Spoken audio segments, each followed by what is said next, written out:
Caretaker. I am coming to you live to share with you two things that I think don't get enough play in the skincare world. And the first of those is an oil mattifier. So, dry girls, don't leave me yet, but an oil mattifier is something you can put on underneath your favorite foundation, and it's going to help that foundation stick to your face, and you're not going to be super shiny in 3 hours. The best part is that in like 6 or 7 hours, when you need to touch up, this can go on top of your foundation. So, and it won't mess up your makeup, but it will matte out that oil that you're dealing with. The trick to this is to pat. Don't sweep it on. This you want to kind of create like a matrix over the top of your face. And so when you put this on, just pat it and only where you need it. So usually your T-zone, right? So your forehead, your nose, maybe the tops of your cheeks, and your chin. Little tiny dab will do ya. Let me show you how thin and light this formula is. Look at that. So super, super, super light. Little dab will do ya, last you a long time, doesn't smell super funky, and just apply sparingly before you put your makeup on and touch up throughout the day. Thank me later, oil mattifier. The next thing, all right, so all my dry girls come back too. Okay, so Value Fill Deep Wrinkle Filler. This has encapsulated retinol in it. This is like spackle for your face. So have you got something that doesn't disappear when you stop smiling? Start using this. So this is a super, super thick formula. And when you put this on, you're just going to dab it into the crevices, right? So if you've got some crow's feet, some what in the world is going on lines, if you have some marionette lines starting up, you're just going to pat, pat, pat. You're going to let it set up before you move on to your foundation. This is after all of your skincare.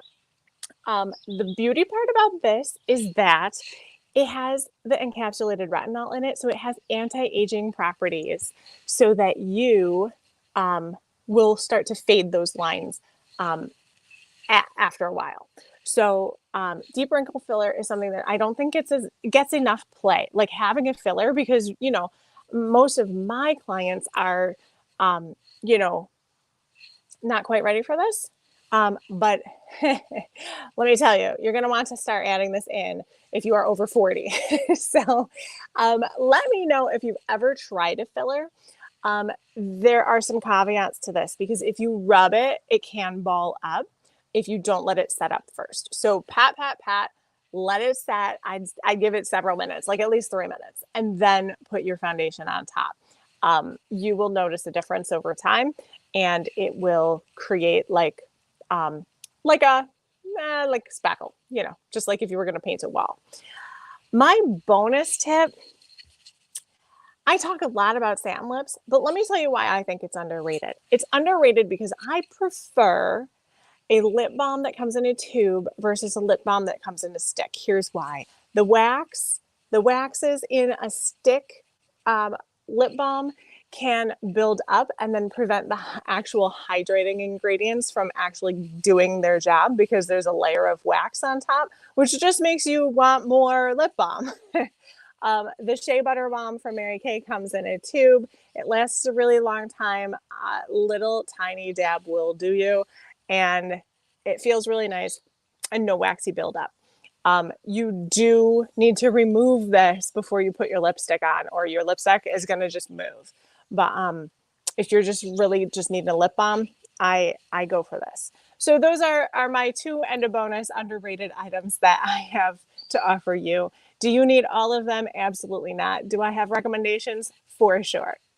I hope that you enjoyed this. If you have a question or a comment, or you would like to work a little closer with me, please let me know.